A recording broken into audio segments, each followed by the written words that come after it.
کلدھارا کا گاؤں، جہاں رات کے اندھیرے میں لوگ غائب ہو گئے اور آج بھی کوئی اس جگہ پر قدم رکھنے کی ہمت نہیں کرتا۔ کیا ہے اس گاؤں کا راز؟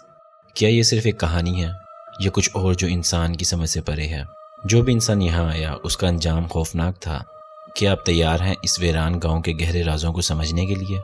راجستھان کے دلچسپ رازوں میں کلدھارا ایک ایسا گاؤں ہے جو ہمیشہ سے ہی لوگوں کے لیے ایک بھیانک کہانی کا حصہ رہا ہے۔ کہا جاتا ہے یہ گاؤں جیسلمیر کی ریاست کے اندر لگ بھگ 300 سال پہلے برہمن لوگوں کے رہنے کی جگہ تھی۔ آج بھی یہ گاؤں ویران ہے اور اس کی ہوا میں ایک عجیب سا خوف اور تنہائی ہے جو ہر آنے والے کو محسوس ہوتی ہے۔ اس وقت کا خزانچی سلیم سنگھ ایک طاقتور اور اثر رکھنے والا شخص تھا۔ وہ اپنی مرضی سے کسی پر بھی زور ڈال سکتا تھا۔ ایک دن اس کی نظر کلدھارا کی سرپنچ کی بیٹی پر پڑی اور اس نے اس کے ساتھ زبردستی شادی کرنے کا ارادہ کیا۔ گاؤں کے لوگ ہمیشہ سے ہی امن اور سکون سے رہتے آئے تھے۔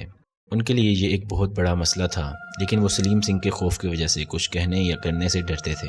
سلیم سنگھ کی دھمکیوں اور دباؤ کے چلتے گاؤں والوں کے پاس کوئی اور راستہ نہ تھا۔ آخرکار انہوں نے اپنی عزت اور گاؤں کو بچانے کے لیے ایک آخری فیصلہ کیا۔ ایک رات گاؤں کے بڑے بزرگ اور پنچایت کے لوگ اکٹھے ہوئے اور ایک مسلسل بحث کے بعد یہ طے ہوا کہ وہ سب لوگ اپنا گھر بار، زمین اور سامان چھوڑ کر ہمیشہ کے لیے اس گاؤں سے چلے جائیں گے۔ یہ فیصلہ ان کے لیے بہت ہی مشکل تھا، لیکن ان کی عزت اور زندگی کو بچانے کے لیے یہی ایک راستہ تھا۔ لیکن انہوں نے اس گاؤں کو چھوڑنے سے پہلے ایک بددعا دی۔ انہوں نے کہا کہ جو بھی اس گاؤں میں واپس بسنے کی کوشش کرے گا اس کی زندگی ختم ہو جائے گی اور اس کا انجام بہت ہی بھیانک ہوگا۔ ان کی یہ بددعا آج بھی کلدھارا پر بھاری ہے۔ کلدھارا گاؤں میں رہنے کی کوشش کرنے والے کئی لوگوں کے ساتھ ایسے واقعات گزر چکے ہیں جو کہ انسان کے حوصلے کو ہلا کر رکھ دیتے ہیں۔ جو لوگ کچھ عرصہ وہاں رہنے آئے انہوں نے بتایا کہ رات کے سکون میں انہیں کمروں میں عجیب قدموں کی آوازیں سنائی دیتی، جیسے کہ ان کے قریب ہو۔ کبھی کبھی انہیں کسی انجان ہستی کی موجودگی کا احساس ہوتا جو ان کے دل میں ڈر اور بے چینی پیدا کر دیتا۔ کچھ لوگوں کا یہ بھی کہنا ہے کہ انہیں رات کے اندھیرے میں ایک نازک عورت کی پرچھائی دکھی جو انہیں دھیمے دھیمے اشارے میں گاؤں سے نکل جانے کا پیغام دے رہی ہوتی ہے۔ کچھ مہینے پہلے کچھ دوستوں کا ایک گروپ ایڈونچر کے شوق میں کلدھارا گاؤں میں رات گزارنا چاہتا تھا۔ انہوں نے سوچا کہ یہ ایک دلچسپ اور تھوڑا ڈراونا ایکسپیرینس ہوگا، لیکن صبح ہوتے ہی وہ اپنے فیصلے پر افسوس کرنے لگے۔ رات بھر ان کے ساتھ جو کچھ ہوا وہ ایک ایسا خوفناک تجربہ تھا جو ان کے دل و دماغ پر ہمیشہ کے لیے چھپ گیا۔ رات کے وقت ان سب کو لگتا ہے جیسے کہ ان کے آس پاس ہے۔ ایک وقت تو ایسا بھی آیا کہ ان میں سے کچھ لوگوں نے محسوس کیا جیسے کہ یہ انجان ہاتھ ان کا ہاتھ پکڑنے کی کوشش کر رہا ہو۔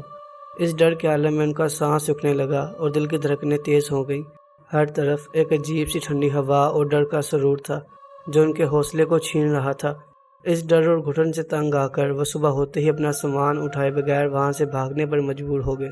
کلدھارا کی بددعا اور اس کا خوف آج بھی لوگوں کے دلوں میں زندہ ہے۔ راجستھان کے پرانے افسانے اور کہانیاں یہ بتاتی ہیں کہ اگر کوئی بھی اس گاؤں میں بسنے یا رہنے کی کوشش کرے تو اس کا انجام یا تو موت میں ہوتا ہے یا پھر وہ عجیب و غریب حالات کا شکار ہو کر پاگل پن میں ڈھل جاتا ہے۔ کہانیاں کہتی ہیں کہ کچھ عرصے پہلے کچھ لوگوں نے وہاں نئی کنسٹرکشن کرنے کی کوشش کی، لیکن ہر رات ان کے ساتھ کچھ ایسے واقعات ہوئے کہ انہیں اپنا کام ادھورا چھوڑ کر وہاں سے نکلنا پڑا۔ کئی بار لوگوں نے دیکھا کہ ان کے ٹولز اور سامان خود بخود ادھر ادھر ہو جاتا، اور کچھ نے تو یہ بھی کہا کہ رات کو انہیں ان برہمن لوگوں کی ہلکی ہلکی آوازیں سنائی دیتی جو شاید ان کے یہاں ہونے کا احساس دلاتی ہیں۔ کلدھارا آج بھی ایک ویران اور خوفناک جگہ ہے۔ راجستھان کے لوگ یہ سمجھتے ہیں کہ یہ جگہ اب انسانی آبادی کے لائق نہیں۔ جو بھی یہاں رہنے کی کوشش کرتا ہے اس کا انجام ویسا ہی ہوتا ہے جیسے کہ ان برہمن لوگوں نے اپنی بددعا کے الفاظوں میں کہا تھا۔ تو کیسی لگی آپ کو یہ سٹوری؟ اگر یہ سٹوری اچھی لگی تو اس ویڈیو کو لائک کریں اور شیئر کریں، اور ہمارے یوٹیوب چینل کو بھی جا کے سبسکرائب کریں۔